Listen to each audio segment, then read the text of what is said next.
Good afternoon, everyone. Thank you for joining us for our session today. I'm super excited to have today's program. This is a mini reunion of sorts, getting to reconnect with our students who have gone on to do really amazing and fantastic things, both in the classroom and also outside of the classroom as well. So we're super excited to welcome you to today's session, which is titled Beyond the Degree. And when we're thinking about this session, we're talking about one of the great things about the American educational system is the fact that it allows you to really develop yourself, explore your interests, and also develop different talents and skills that you might have, not just in the realm of academics, but also outside the classroom as well. And we thought that this set of panelists exemplified that in terms of taking extracurricular activities or interests and talents and actually developing it into thriving careers, side projects, businesses, and ventures. So this was going to be, or hopefully would be a great session for all those who are thinking about how to develop themselves beyond academics and also to start having that mindset of life doesn't start when you get your degree. You can actually start working on your future, on your career, and building all that while still being a student, and particularly while still being a student in the US, because that's one of the great things about the US educational system. So I would love to open the floor to our panelists to sort of give a brief introduction of themselves. Shout out to your Nigerian school so people can connect with you and just tell us a little bit about yourself and what you're doing right now.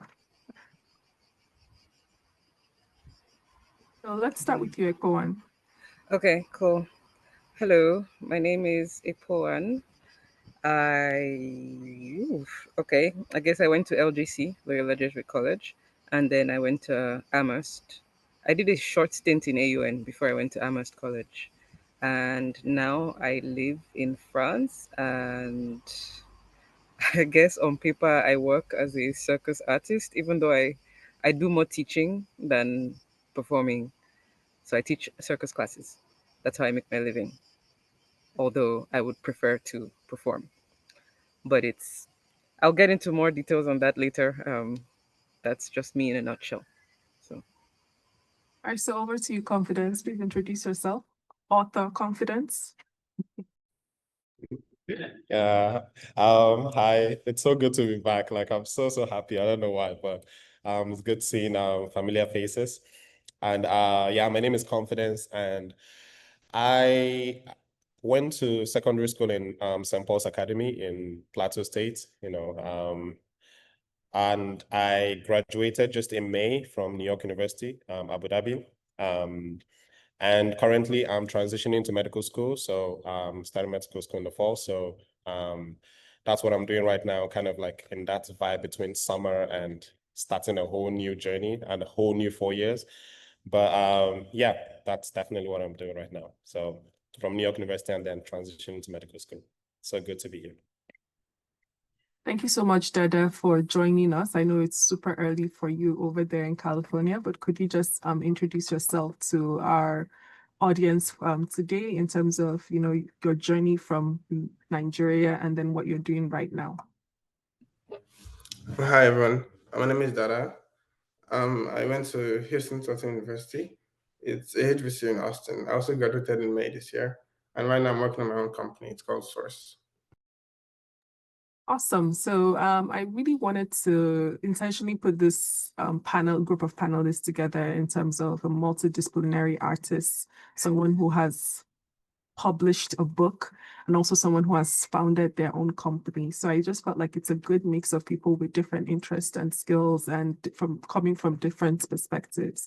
So with that in mind, I think my first question would be like, what made you to or inspired you to pursue interests beyond just academics while you were in school?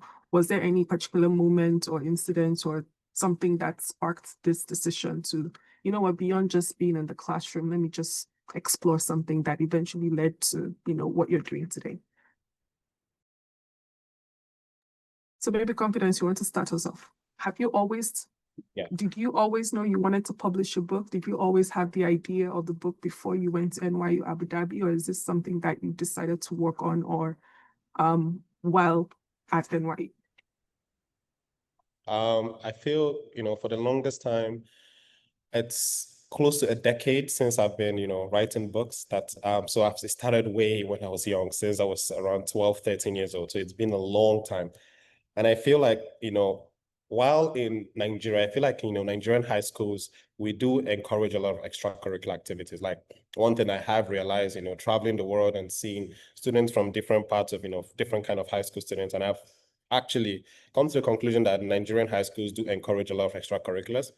And I feel, growing up, my mother would always say, tell your stories. I feel like a lot of Nigerian cultures do come from the perspective of storytelling. We have the folk tales, we have folklores, we have so many stories. And I wanted to tell my story in the way that I can, and also inspire people to do it in the way that they can, be it writing, be it painting, be it music, whatever. So, I started out trial by error. I would write in, papers, and I would read the stories out to my brothers. I would type them out in my secondary school computer back then.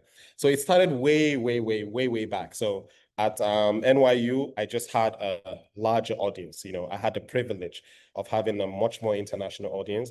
I had this fixed, Nigerian mindset. I was just in Nigeria. The only experiences I had was with Nigerians. I had never left my country before until I had left for NYU. So I think when I got to NYU, I just had the opportunity now to see a bigger and larger audience, meeting way more, authors that had inspired my own journey, people that I had looked up to, African authors and American authors and, different authors alike. So leaving Nigeria and was just a stepping stone to that. But I had started way, way, way before that. Yeah. All right. So I'm actually interested to hear from your own perspective, especially coming from a school or a high school that is known for academics, and also giving your background of being stellar in terms of, academics. Going into performing arts, was that like you trying to like rebel against the academic side that you were well known for in in high school, or did you just want to try something different? Because for me, knowing you and your background, I was just like, performing arts would have not been the first thing on the top of the list in terms of maybe what people would think that you would go into. Okay, it's interesting that you say that, because I think my memory of things is very different from everybody else's. I don't remember enjoying school at all. And for some reason, I was good at it, but I didn't like it. So I was stuck there. So I was like, well, if I'm here, I might as well do well. Like, there's no reason being in a place I'm not excelling. And I think that's something that has helped me throughout life. So even if I don't want to be there, I'll still do the best I can, because doing the best you can will get you to the next place you need to be, is what I found. And so while I was there, I know I directed a few plays, I acted in a few plays like during Christmas or end of term activities. I also was in liturgical dancers, and I remember that those moments I really enjoyed. I was in the choir at some point. So it wasn't completely unfound, like it wasn't like such a paradigm shift. Um, but I had at the back of my mind that I wanted to do something more physical. So I didn't know what it was. Once I left LGC, when I was in AUN for a year, I started doing yoga, I started swimming, and it was interesting, but it wasn't quite what I wanted to do. So it wasn't until I got to Amherst, and I kept watching circus shows live for the first time in my life, that I don't know, something was just I wanted more of it. And then somebody made some sort of offhand comment, and it's like, why don't you just go and join them at this point, since you're always going to watch circus crews? And I was like, huh, is that a thing? And so I started asking questions, and it turns out there was an Amherst graduate who is a trapeze artist. She had graduated like a bunch of years, like in the 90s, and she's a trapeze artist. So I got in contact with her, and then she told me what to do. She told me I needed to take like gymnastics classes, just lots of fitness classes, and if I could find them, circus classes, dance, theater. So I started getting in touch with the dance and theater departments, and started taking classes, and told them what I wanted to do. And like none of them laughed at me, which was good because I had zero idea. Like it was still a budding idea, and I feel like if anybody had like made fun of it, it probably have died. But none of them did. They were like, they took me really seriously and like told me what to do. in terms of which classes to take. And then I did find circus and gymnastics classes. And then I just kept on keeping on.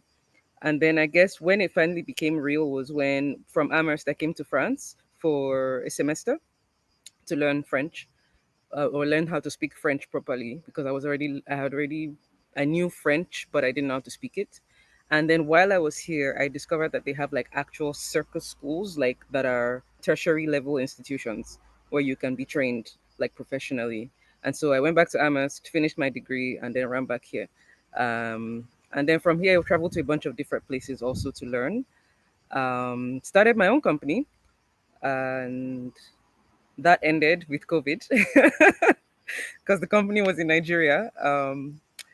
And now I've come back here to France just because it's one of the few places where like they understand that this is a serious career. Not that we're not having our own issues here in the circus world here in France, but like I got a work visa to come and work as a circus artist and teacher. There are not many places that would do that. So but yeah, it was always there, and thankfully it wasn't like, extinguished by society or Nigeria or the pressures of trying to perform academically. So So one of the great things about all of you is, something small that sort of like grew into something bigger. And maybe Dada, you can talk a little bit about this next point, which is, and this is a great opportunity to maybe tell us about Sorce, which is also known as the Tinder of job applications. So can you tell us a little bit about like how this side project, sort of evolved into something bigger? What steps did you take to bring it to life? Did you really think that this idea of yours would evolve into something as big as it is right now? Thank you. Did I think? I was not sure. Maybe I don't know. Yeah. So I worked at Dell and at Tesla. Um, before I started working on Source. Then I think the big switch was when ChatGPT launched. When ChatGPT launched, I was like, oh, we have to actually be able to detect anything written by ChatGPT because people use it to cheat in classes. So I started building a project to help with that. While that did not work out as planned, that's what was like my entry into like startups and all this stuff. So I wanted to work at a startup, my Tesla internship, but the startup didn't want me. So I just went to Tesla instead. And then the next summer I was like, okay, more serious. I had something better. And then I built a small demo to help with like, okay, applying to jobs is really hard and very repetitive. I built a small demo that like just put the link of the job and then hey, I'll go and apply for you. And it went viral on LinkedIn. So after that, I was like, maybe there's something here. And then I got Dell and Tesla internship offers again. But this time I'm like, okay, like let's not do internships. Like let's try and apply and work on this. And then we built Sorce. So Sorce is now like Tinder for jobs. And when you swipe right, AI gonna applies for you. So it just started going viral. So it kept going viral. And that was kind of like, okay, you should probably continue pouring fuel in the fire since it just keeps going viral. And so now like we're like much bigger, like 300,000 downloads and 15 million swipes. When we started, I think I didn't know it was going to be that big. I knew like it could be that big, but like if someone tells you like, oh, next year you have this much, you not believe them. So the main thing was just like seeing the signs and continue to pour fire when you see the signs. I think like that was what made me continue doing it.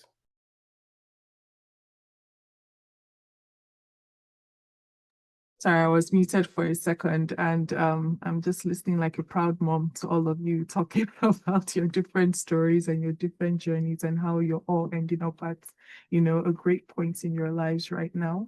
So one thing I know you've all sort of like mentioned, I know Ekpoawan, you mentioned the reaching out to an Amherst grad in terms of networks and things like that. I'm sure like maybe writing center, there were some campus resources. Like, can you talk a little bit about like what campus resources like helped you turn your ideas into action? Confidence, maybe. I know a little bit about like, the back and forth you sharing, how it was just timely that Wole Soyinka was teaching at NYU Abu Dhabi at that time and also helped you work on your book. So maybe could you each just talk about like maybe what campus resources or networks you leveraged on to help you like turn your ideas into action? I feel like at the time during my gap year, before I had, my time with Education USA, it was around COVID time before I had left for NYU. I had a complete manuscript. It was a complete about 120,000 words manuscript. So I already had this story in mind, It was my 5th book and I was really excited, but I was going to a new country. I really didn't have an idea of how it works. Like I was so lost. I didn't have anyone my age who had written or published a book, but I had done it in Nigeria, but I was just kind of thrown in the ocean. And it was just it was just out of the blue, out of it just kind of came out of nowhere that we had Wole Soyinka come to accept a teaching position in our school. And the first thing I did was I have to see him. I have to see him as soon as possible. And it got so much that people were thinking if I was going to change my major to to be a literature or a theater major because of how much I was looking for him. And I eventually found him and I told him, like, this is what I'm doing and this is everything I have to do. Like, I'm really, really excited to meet you. I was telling him about how my parents would tell me about, his works and, like generations know Wole Soyinka. Like, it's not just us, And it was very exciting because he helped me, he has a very respectable, a very reputable name. And he helped me a lot. And through him, I got invited to a lot of places, around the world.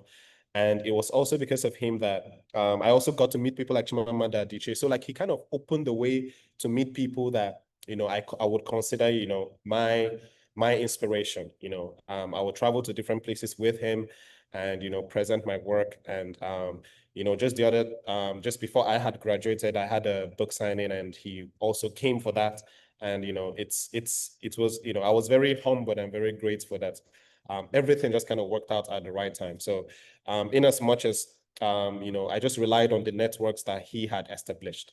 And you'll find out that a lot of universities do have this kind of networks, or not just networks, but also resources that help it. It's just about looking for the opportunity. Because if I hadn't gone out of my way to go look for him, I think till now I probably will still have an unedited manuscript waiting and just sitting down in a folder. So it's just about taking the opportunity, and I'm so glad, I'm so grateful that I pushed for exactly what I want, or the exact vision that I had in my head.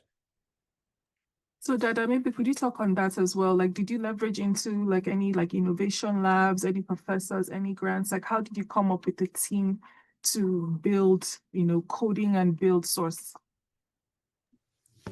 I think like for me personally, I think the way my school helped was that I had previous experiences. So I had worked at Dell and at Tesla, and those opportunities came directly from my school. So Dell was from some competition that we won, and then Dell sponsored the event. So we just like had a pathway tester interview at Dell, and Tesla was from an event. It was a conference, but my school sponsored us to go for the conference. So I think those two helped me, like it really helped my confidence.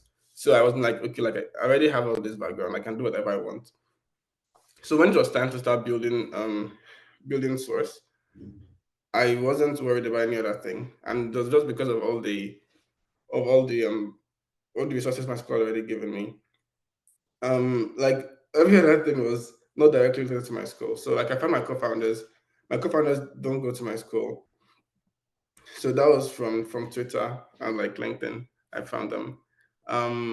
So yeah. So like my school helped because I had all these previous experiences and not super directly in starting Sorce. So Ekpoawan, do you want to shed a little bit more light? I know you already mentioned the Amherst grad who was a trapeze artist and give you a little bit more insights.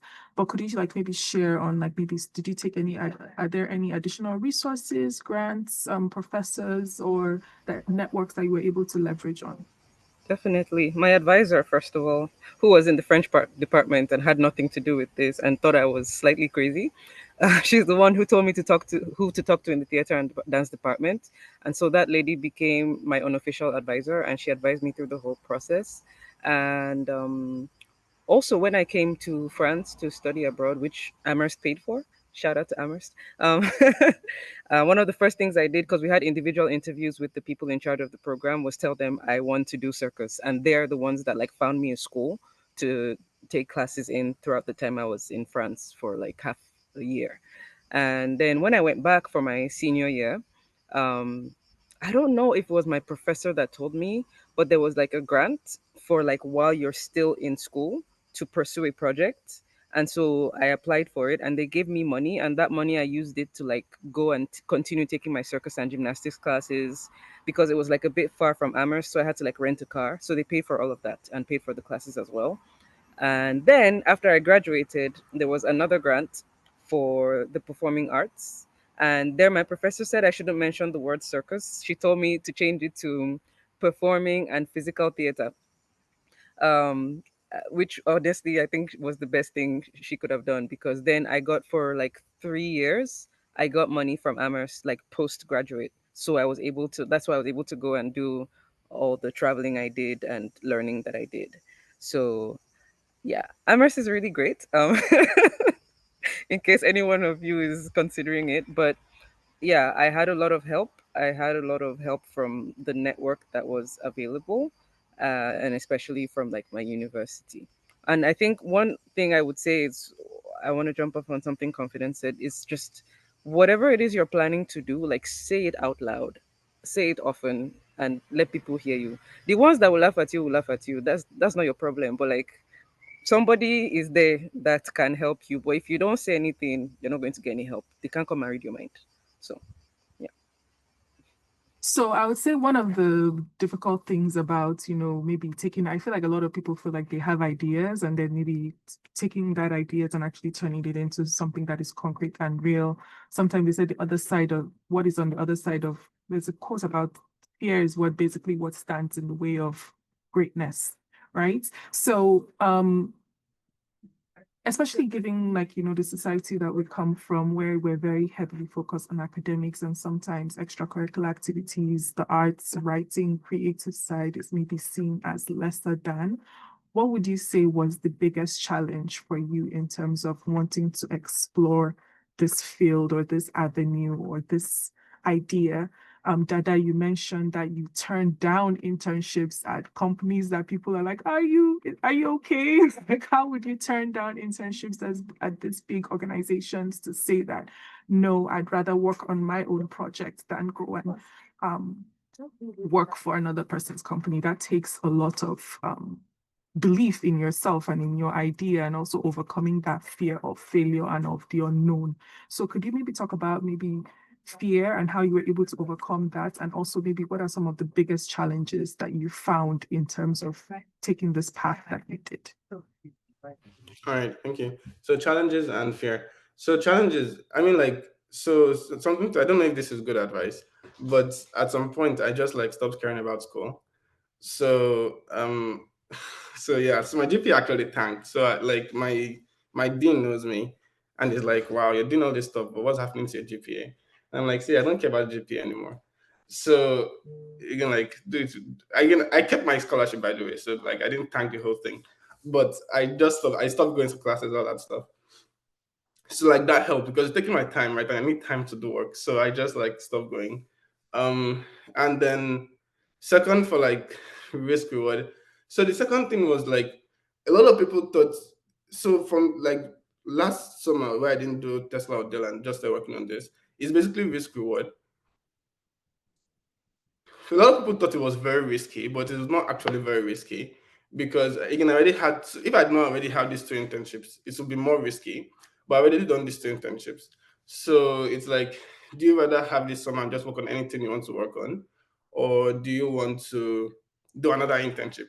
And the only thing the other internship guarantees you is like very likely you have a return offer when you're graduating, so you have to look for a job. But I don't want to do a job anyways. Like I want to work on a startup, so it was very easy. I mean, but like in the moment it wasn't. So the risk, like the logic following it was like, okay, this makes sense and this is why you should not do it. But I remember the day I was declining it, I was like, wow, this is like, it was tough. And like that's part of the journey. But in terms of the risk, it wasn't as high risk as people thought.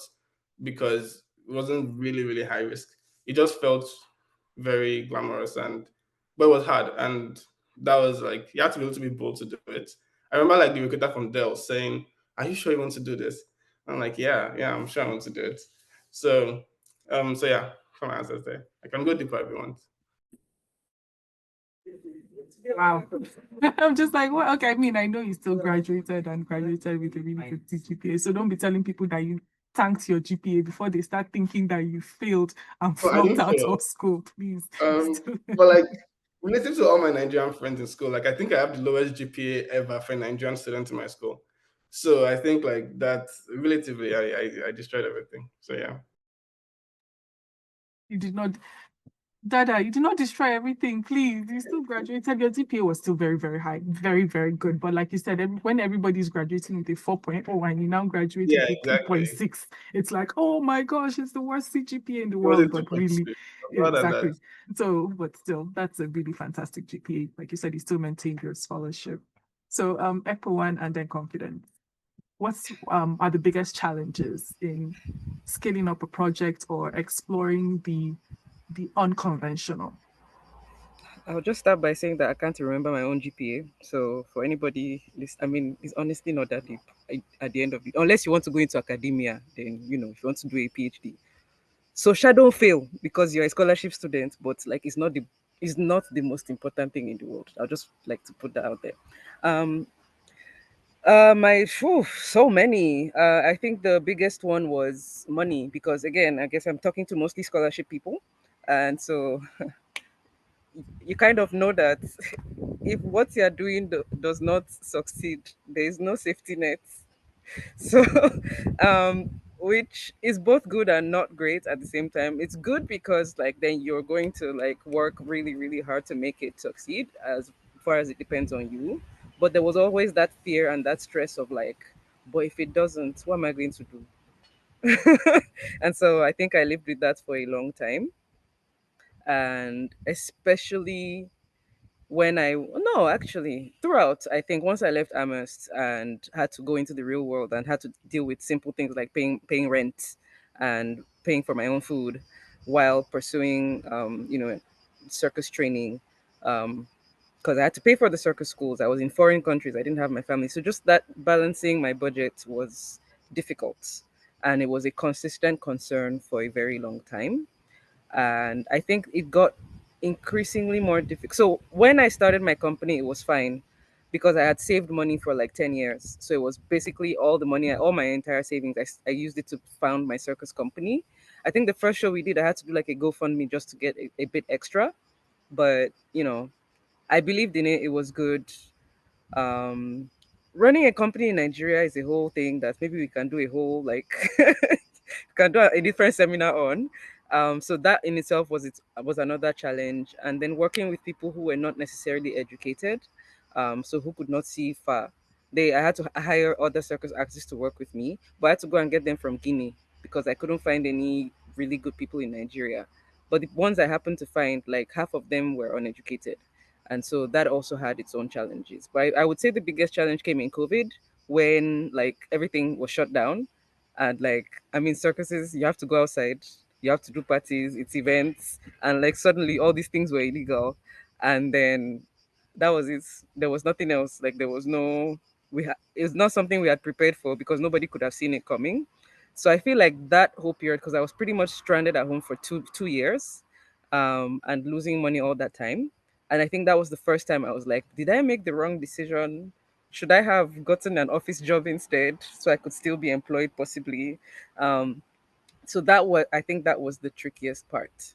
But it comes with, I think, I don't know who said it about risk and reward. Like honestly, I don't regret the decision. Like it was a big risk, but it was also a calculated risk. It wasn't a stupid risk because last I could have, I don't know, gone back to school and done something and then gone into like the normal system. I didn't have anybody to take care of. I'm not married, I don't have children. So honestly, when you are young and able-bodied and you have no dependents, is really the best time to take risks. Just do it. The worst that will happen is that you will fail and then you go back and try something different. So but those were the specific challenges that I faced. Yeah. Confidence. I feel the challenges were, I mean, I really loved what I was doing. I really loved writing. Like I said, I've been doing it for a very long time. But I feel at the same time, I also really loved healthcare. I really loved, the idea of being a doctor. Like I've wanted this for the longest time. So, and for those who are in the American system and know how really challenging the pre-medicine, path is, I do remember my GPA because I had to maintain it as high as possible, especially as an international student who is fighting for a spot in these medical schools, right? So I just was in a system where it was already really tough and really competitive to be in. And I had this, also really time-consuming thing to do. I remember I was in 2020, I was doing an internship at the International Center for Genetic Engineering and Biotechnology in Italy. And I was in this cancer cell signaling lab. And I remember it was then I was at the peak of my, developmental editing phase. So I remember my developmental editor would send me things. And while I was working in the lab, and I'm so sorry to my supervisor then because she didn't know, and I would be picking at my laptop, I was very clearly distracted, and I was trying to see, what edits had come in and if I was to send emails. And then also I was working on my reviews because then Wole Soyinka had helped me get in touch with the New York Times, and they were also going back and forth, also the Guardian. So it was like a peak moment in finalizing the book. And I was in this internship and I wasn't focusing, and I wasn't, I was kind of lagging in both ways. So I think the main challenge I faced was just having really two highly demanding things to do. And I was tired most of the time. I really didn't have a lot of sleep.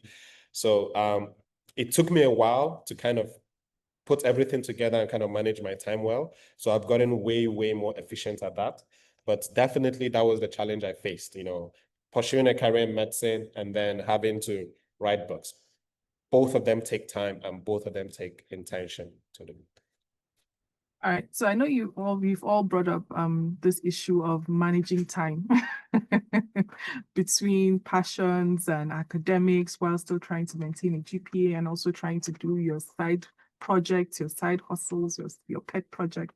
So how were you able to manage that time? I know we mentioned GPAs sometimes the thought of it, was secondary because you had a vision for your life and for the project you were working on. But how were you able to manage the time? Do you have any strategies or advice for students who are thinking about pursuing something apart from academics?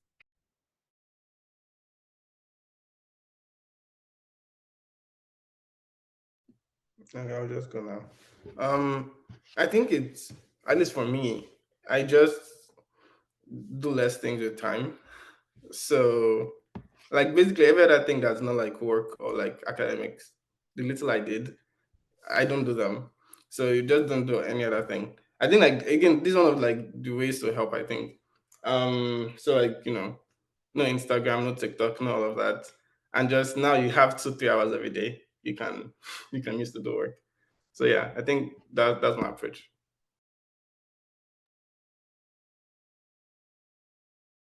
So beyond realizing how much time you devote and spend on social media and seeing how productive that time can be spent elsewhere if applied, more productively, any other advice in terms of how you were able to manage your time?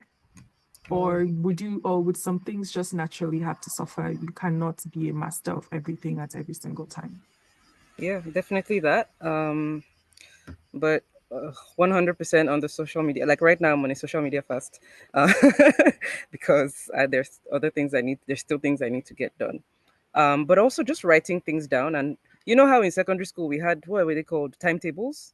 Yeah, you should have a timetable, like a personal timetable with what you do with your time each day. You might not necessarily follow it to the letter, but it's a good way to visualize what you're doing and just to keep track. At least that's what I do. I definitely do that. And so for whatever project I'm doing, so right now, I'm trying to create new acts that I'm going to try and sell at the end of the year. At this very moment, I cannot devote my full time to that because I'm working a summer job just so I can live. But like from the beginning of the year till I came to this summer job, um, I would dedicate 2 to 4 hours most days of the week to just training. I even paid for a gym membership so that at least they're taking my money. So as they're taking my money, I'm forced to go to the gym and go and train. And so I make that the priority. So once I've done that, because that's what I'm working towards, then I don't know, I can dedicate time to like the other things. So like my job. Oops, my job is not currently my priority. But I would do it just because I need to pay my rent. Then simple things, all the household things, I don't know, domestic things, buying groceries, etc. But also not only working. I slightly disagree because I also think that you need to be able to have a way to just like relax. And so whatever energy I had left, I would go out to a park or to a museum or to go and see a friend or to go and see a free show. So I think there's definitely a balance because if you just only work all the time, you will eventually reach burnout. So you need a good balance. You guys seem like you just finished university, so you're still young. Don't worry, it's coming. So I left university 10 years ago. So um, yeah, so it's really, really good. It's really important to find that balance. So definitely dedicate the lion's share of your time to whatever project you're actively working on. Eliminate the unnecessary things, i.e., social media, because honestly, it's we'll talk about social media probably another time, but more often than not, it's not the most helpful thing in the world. So eliminate all the things that waste your time. Have a visual plan of like what you're doing each day, and try and as much as possible to stick to it. So yeah.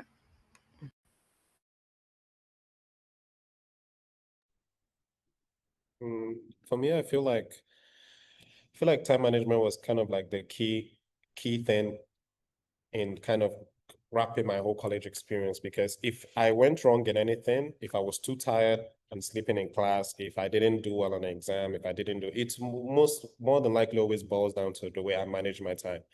And in as much as I wouldn't say that I am an expert at time management, but I've gotten a lot of avenues to kind of, build that skill. And I feel the key thing that worked for me was, in addition to time management, was consistency, was just doing it over. Because even if I dedicate 3 minutes to something today and 3 minutes tomorrow, I always found out that eventually it always adds up. So it's the discipline that I always try and fight to get to keep the consistency. Because I remember when I would have, I always would write every day. I don't care how much time, like I would always try to write every day. And at the same time, let's say then when I was prepping for my MCAT, I would have to do a certain number of Anki cards every day. And then I have to, let's say, plan something for a class. I would always try to do a little bit of it every day. And yes, and it's true, rest is so important, because I could not function the next day if I didn't rest. So there's always a little bit of time that I always try to get. But yes, things were definitely sacrificed. I wish I had gone out more. I was in a beautiful country. I had Dubai, just literally an hour away from me. I had beautiful places but I did not explore as much as I can, and probably this regret will stay with me for a little bit. I did travel, but not as much as I hoped I will. So a little bit was sacrificed, but definitely when you have something that is, bigger than, a vision that is usually bigger than yourself, you usually have to sacrifice a little bit. So time management definitely is key, and everyone handles it differently. But consistency, definitely, consistency was definitely what kind of, separates, people's work apart. So people listening into you, the conversation happening right now might feel like, okay, wow, these people have found their niche, they know their purpose, they're very driven, and they know exactly where they're headed. But for students who are maybe just starting out in this journey and heading to the US, one of the great things, like we've mentioned about the US, is that there are a lot of extracurricular activities. There are opportunities for you to start your own clubs or start your own opportunities and really explore. And sometimes that can feel a little bit overwhelming, where you feel like there's just so many opportunities and you really can't do everything, even though you might want to, try different things before you find what works for you. So what would you say was your own strategy, or how did you decide in terms of like what opportunities or what extracurricular activities to pursue on campus, especially given that the US gives you so many options to choose from? How did you make those decisions? Or was it just like you went with your passion, you were interested in this, so you just went to this? Or did you try out different things before dropping some because it just didn't work for you? What was that process like for you?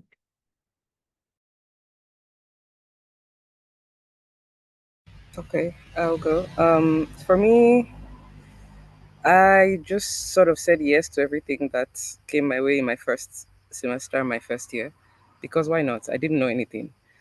So I don't know. When you arrive in a place and you don't know much, you might as well just take everything and then start dropping them one by one when you discover that they're not really what you want. That was my approach to it to start with. And then when I understood exactly what I wanted to do, I mostly kept the things I wanted to do. But each year I tried something new. I think that's also really important. Just, yeah, you found what you want to do, but keep trying other things because you never know. It might just be fun. You might meet nice people, or it might feed what you're doing.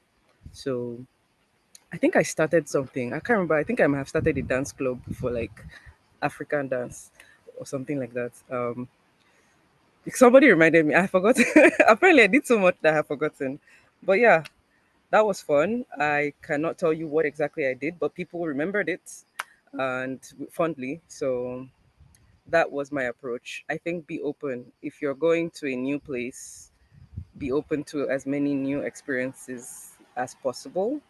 And then with time, let go of what does not help you. That was my approach. So.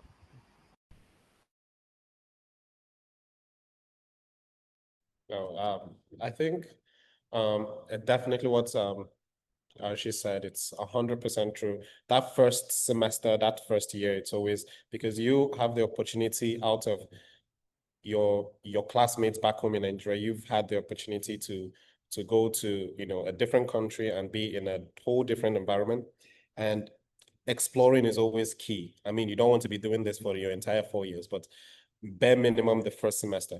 And an example from my own experience that I would say, definitely there are things that you bring with you from Nigeria.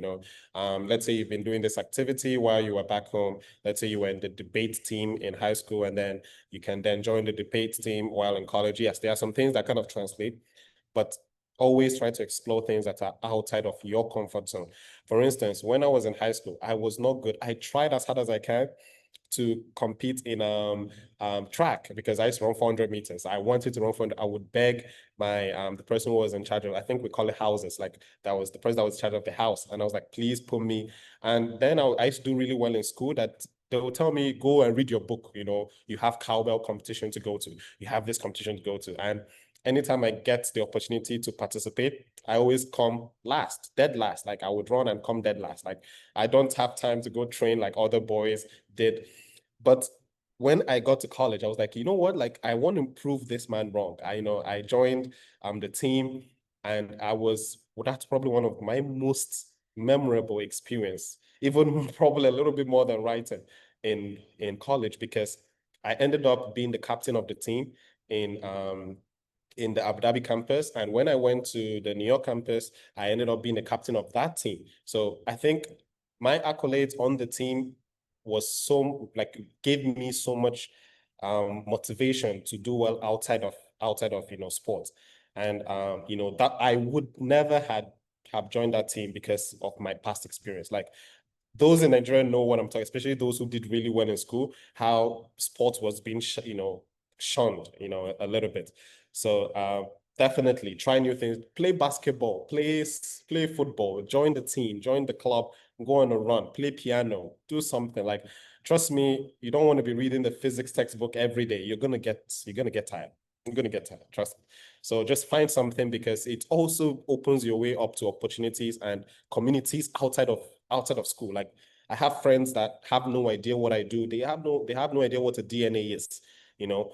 but they are doing amazing in music, and I get to go to their concerts. I get to go to their shows, if they are theater majors. It just opens your world up to so many things. So try as much as you can, just like Ekpoawan said, it's very, very important. Yeah.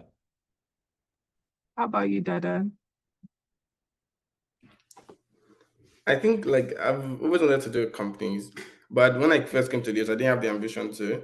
So that was where like Dell and Tesla was helpful. My goal, I remember when I was at Dell, like all I wanted to do was to work at Dell for the rest of my life. And then the next time I didn't go back to Dell.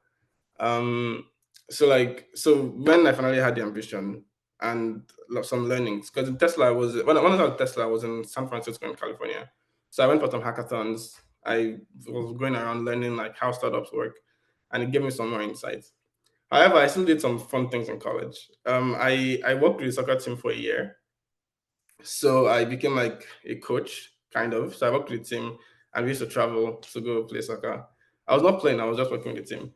And then like I also did student government, and these are just like fun things I think by the side that I eventually had to drop later to work on stuff. So yeah, but I think like confidence said, like once you do that, like now you have friends in other places. So now I'm kind of connected to the soccer team in Austin, and like the bigger soccer team club in Austin because of my experience there, and it's fun. And I think you should try it if you have time. All right. So just wanted to talk about like maybe what specific skills did you intentionally or maybe unintentionally build while you were in college that you're using today? And Dada, I know you mentioned like, oh, I worked with the football team and things like that, but that's now that you're working with a team, recruiting people, managing people, that's actually related, even though you might not think about it, like, all those soft people skills, leadership skills, all those things are somewhat related. Confidence, you mentioned how you specifically and you were intentionally working on time management as a specific skill that you intentionally wanted to build.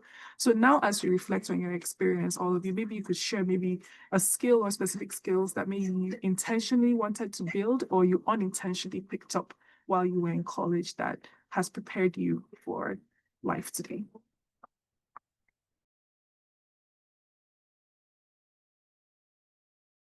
I'm still thinking of my answer. Please can someone go?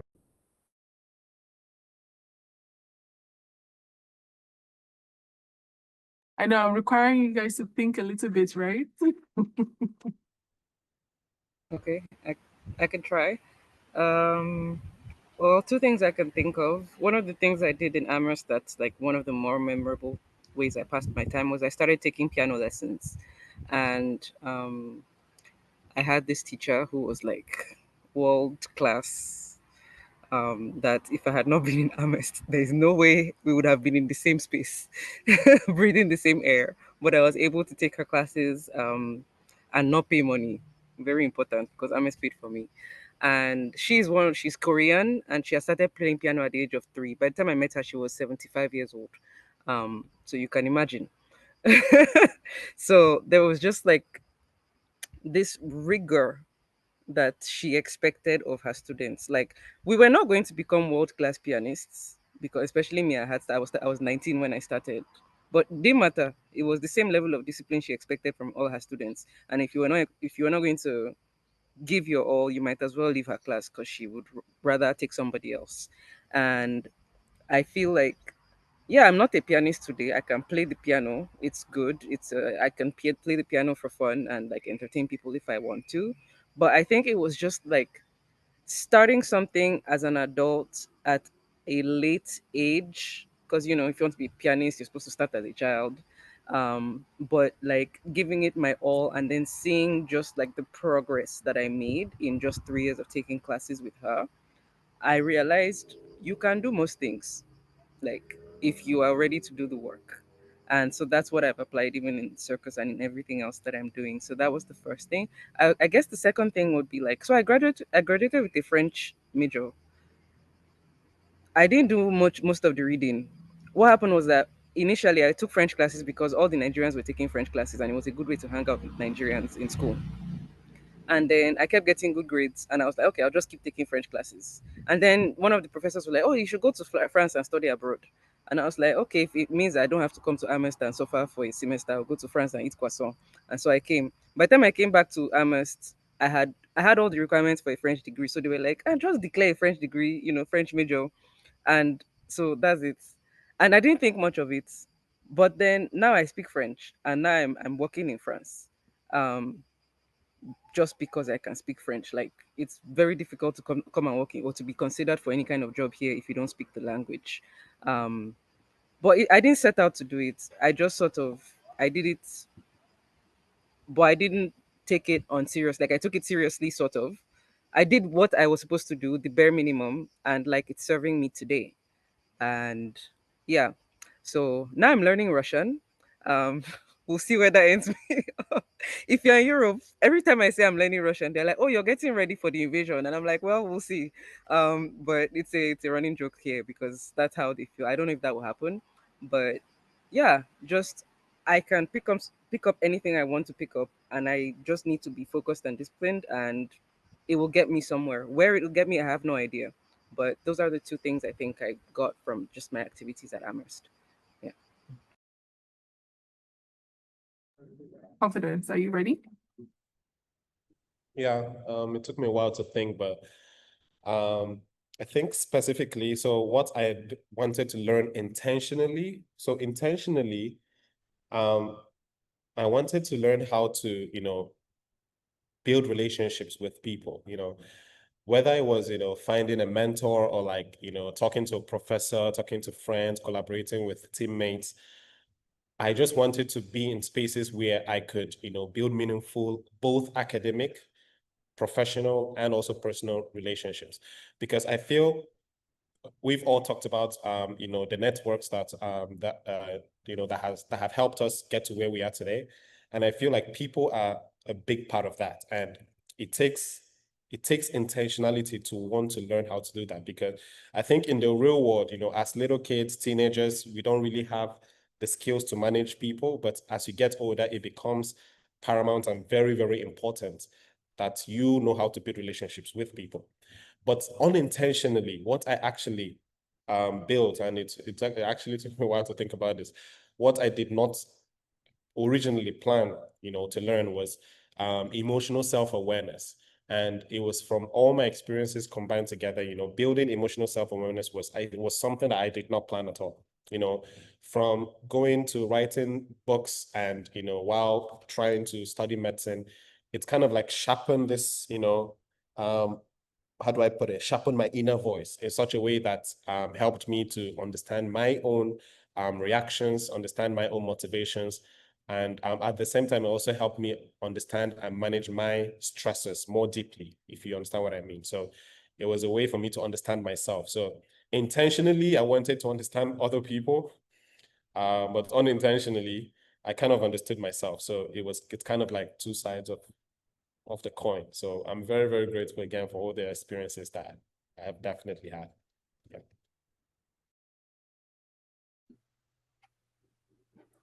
I don't have great answers here, but I have some, like, some classic ones. I think I work better in a team now from, all the things I've done. So I've done hackathons, did some work. I was part of the soccer team. Yeah, again, I was not playing soccer. So like that helped. And then I think something I can mention is, like, when I was at Dell and Tesla, I saw what culture looked like there at those companies, and it gave me like a good perspective on the kind of culture I wanted to build later in life, and the kind of culture I did not want to build. So that's something that, like, I think is pretty important. And then, like, as I continue to think, at least now I'm building a company, so it's kind of important when I think about culture. So I care about culture more because I know exactly how, like, I experience culture at Dell, how I experience culture at Tesla, and the bits and pieces I want to take from each company and how I want to build my own culture that I think is going to be pretty useful. So yeah. So, sometimes they say, so greatness takes time. I think that's a given. So sometimes it takes some people a year, 5 years, but the thing is that it does take time to create something that is really great. So, and I think all of us are trying to think of, like, what is the fastest way or the catalysts that we can use to accelerate, how long it might take us to achieve greatness. So if you could reflect and think back on your own journey, recent, not so recent journey that you've been on, what do you wish you knew earlier that you think would have gotten you to where you are faster, if you knew it back then? I've thought about this one before, and like literally the first thing, like I'll be more serious in high school. Like I'll be more serious in high school. So yeah, like I think apart from being more serious in high school, so you obviously like get into better schools, do better in your work, SATs, all of that stuff. Another thing is getting into startups earlier. I agree witness takes time. So there's this quote I like from this guy called Naval. It is impatient with actions, patient with results. And I really like it because it's kind of true. So typically startups take 10 years, all of this stuff. And you have to just keep working really hard for that long. So like that's kind of like the commitment from my end. But if I could do this all over again, what will I do? I'll just start earlier. So like I already knew the things that made me that like would have. So basically, I told you guys about my first project. That didn't work out, and it didn't work out because of like three things. One was like I was not very good technically, so I could not build the project myself, and that really hindered me. I built the project 3 months later, and I was not like third in market or something. Someone else had already taken the whole market. I was frustrated. Second was I didn't have a good network. So not only could I not build myself, I did not have a network of people I could reach out to, like, okay, we're working on this. I didn't have a network of investors, no network. So I'm just this guy that did internships, nothing else. So I think those are my two big things. And then I was like, I'm going to fix both of them. So the next year was me like working really hard. I was building a lot of stuff. So I built like way more stuff. And then I was working on my network. So I became more active on Twitter, DM people, coffee chats here, coffee chats there. And I started building this network sort of. And again, that's part one of my biggest reasons of going to SF last summer is because you want to have a network. You want to have a network of people in Silicon Valley because it really, really does help. So if I could go back again, I'll be way more serious about being technical. My two internships were product management. So I was not writing code. So I was just in the office working with other engineers. So I'll be more technical and then start working on network. So if it means not doing an internship at all, going straight to Silicon Valley, start building a network and making friends. If I could do all those things better, like being in a much better place now, I think. But yeah, I like where I am, so it's pretty nice.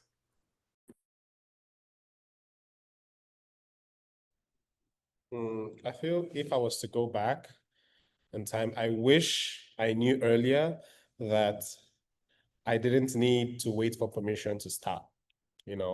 For a long time, I felt like I had to wait until I was qualified enough, experienced enough, all of that. The right opportunity had to be given to me on a silver platter, had to be handed to me. Whether it was, my book, my medical journey, my research, my leadership roles, whatever it may be, I sort of delayed things a little bit because I thought someone else had to say, now you're ready, But the truth is that the growth that I experienced came from doing things I felt, doing things before I felt ready. That was where I saw growth. And also, I wish I had understood that the things that made me, different, like, being Nigerian, being a Nigerian student who loves science and who loves storytelling, were actually my greatest strengths. That's what differentiated me from other people. And if I had leaned into that identity sooner, way back when I was younger, rather than trying to separate my interest into like very, very neat boxes, I would have moved forward, with more clarity and less hesitation. I remember when I had gone to NYU Accra for a book signing, also with Wole Soyinka, and Chimamanda Adichie was there. And I had asked her for a review. I had requested her to review my book, but I had no idea who I was talking to, if it was her assistant or manager or secretary. I have no idea what position the person was, but she wasn't available for that. So I remember talking to her about that and saying, oh, would I in the future get the opportunity to have you review one of my books? And she was like, yeah, sure. And she asked me a question that till today I keep telling everyone. And it was like, how does it feel being the youngest person in this symposium today? You know, I looked around, it's all, so the symposium was specifically for, you know, think of the legends in African literature, you know, people we read in high school. They're literally the entire WIAC literature syllabus, just that stack of books. They were all there. And you know, I remember that question was a very good question, because I didn't think that I needed to be of a certain age before I could, you know, talk to people like this or begin to, you know, share my own ideas with them. So definitely, you should not wait for someone to come and tell you, yeah, publish a book. You know, I've had professors tell me that they waited 30 years before they had their book come out. They were so flabbergasted, thinking that, like, what did I do different? Because, it always boils down to the same thing. They were afraid, they were scared, they didn't know what to do. You know, they felt like it needed to be perfect. No. It doesn't. My books are not perfect. You know, I'm still working towards that, and I'm gonna keep working, you know, on it till you know, for the rest of my life. So definitely, you should not wait till someone tells you that you're ready. Do it now, because that's where you're gonna see the growth. Okay. Me, I don't, well, yeah, if I had the knowledge I have now, maybe I would have started like training when I was 10, because like I'm teaching 10-year-olds to do things, and like the way they are progressing is like this. And I'm just looking at, I'm like, this guy is going to pass me by the time he's 15. It doesn't make sense. Um, so, but I mean, I didn't have the knowledge, so no harm, no foul. I don't regret much, but that's the one thing I would have changed. I would have started taking, that's the thing, did we even have gymnastics classes when I was 10 in Nigeria? I have no idea. So I don't know. Maybe I would have, maybe if I could really, really do it over, I would have been born in a different country. Who knows? But what I will carry forward is something that I've learned, in that there's different kinds of intelligence. And for some reason, in most of Africa, we've decided that intelligence only means passing exams, and that's all. That's the beginning and end of intelligence. But like working in the field I work in, I have discovered that there is what, I don't know if it translates to English, kinesthetic intelligence. There are people who, like Simone Biles, she has that. You know, everybody talks about Simone Biles. There are planes of movement that only her has discovered at this point in life. Like there are things she does that other gymnasts don't understand, because there's just something about being able to like calculate your movement in space, you know. And so just like for me, carrying that forward, like let's say I have children, um I'm going to make them do everything. If they fail in school, it's not that deep. They will play an instrument, they will learn some kind of like fine arts, they will learn public speaking, they will do sports. Like they're going to do everything that they can possibly do as children, and then from there we'll figure out what they're supposed to do in life. And I'm not going to be as, you know, I won't raise anybody how I was raised, with like, oh, your grades are the most important thing, because they are not. However, they will be raised with a work ethic, which is very important. So whatever it is you're doing, you do well. So I think that's, I don't know if I've necessarily answered the question properly, but I just wanted to share that. You actually have, and sadly, it leads me to my last question for all of you, which is, if you had to recommend, you know, for people to just do one thing, for students to do one thing, doesn't have to be extracurricular activity, however you interpret that question, but if you had to recommend just one thing that students do outside of the classroom to prepare for their future beyond the degree, what would that thing be, or what would it be?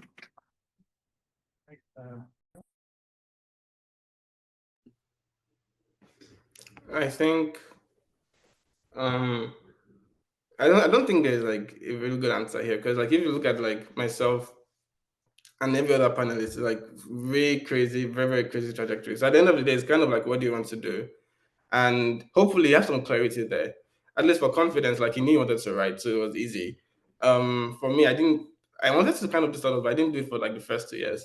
So it wasn't as easy, but like you kind of have to find it. So I think it's like follow your passions and like um I'm trying to think. You have to just follow your heart. So it sounds very, very cinematic and like this thing, but it's kind of true. And then you should just follow your heart and it might work out. So and if it does, you'll be very, very happy. So yeah.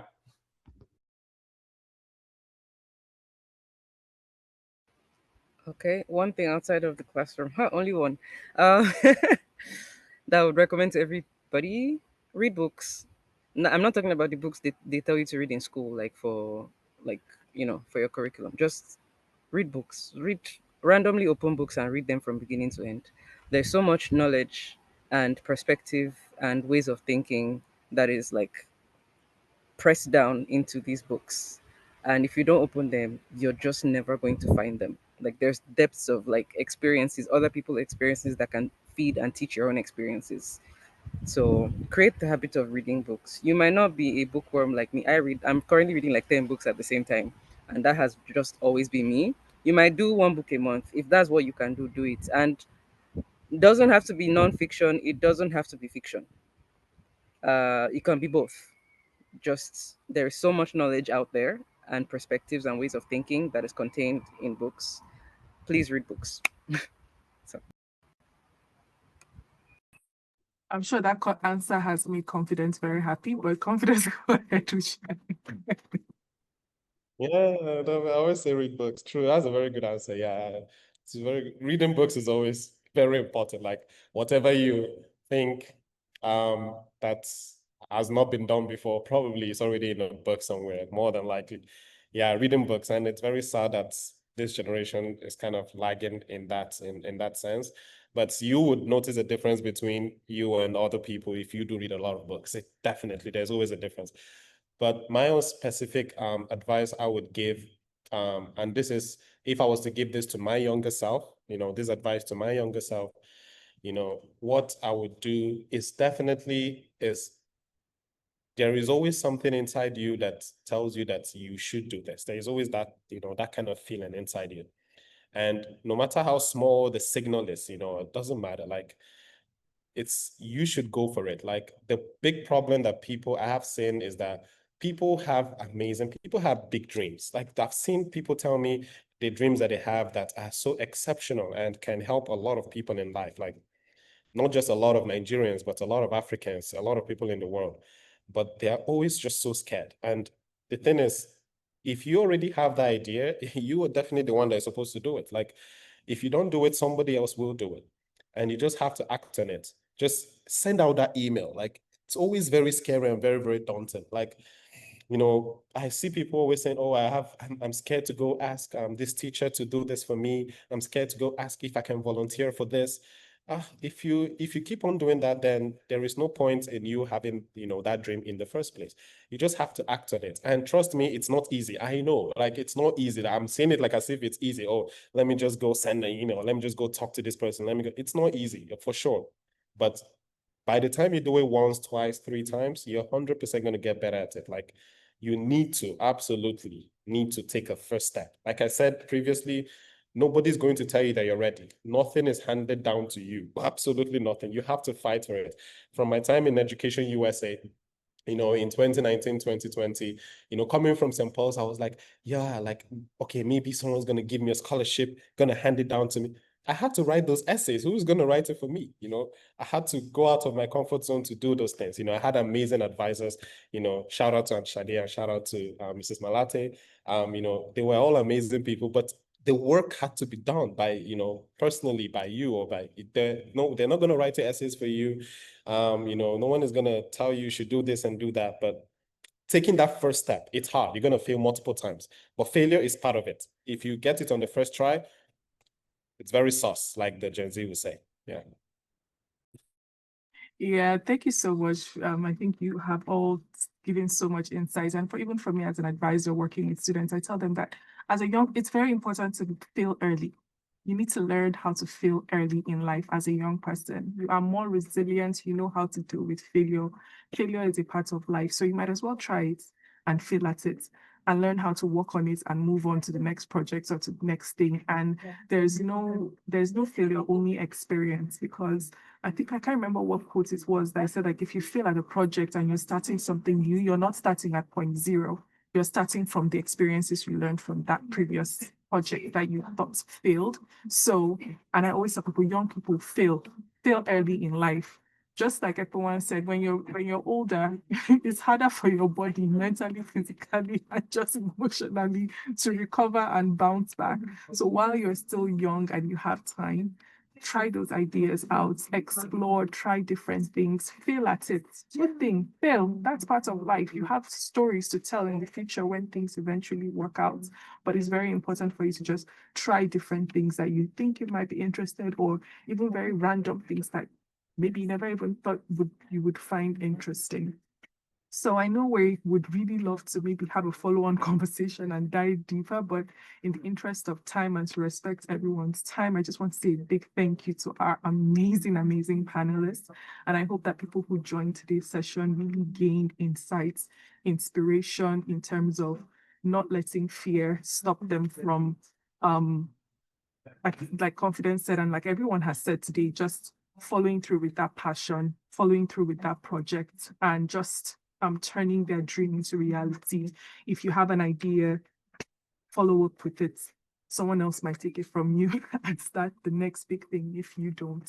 So thank you so much to our amazing panelists. Let's give them all a huge round of applause. And you can definitely go and check out all the amazing things that they're doing, read their books, check out their websites, invite them to come and perform and, and teach us some circus moves. Hopefully we'll have a follow-on session after today. So thank you everyone for joining us and enjoy the rest of your evening. Bye. Thank you, everyone. Thanks, everyone. Bye.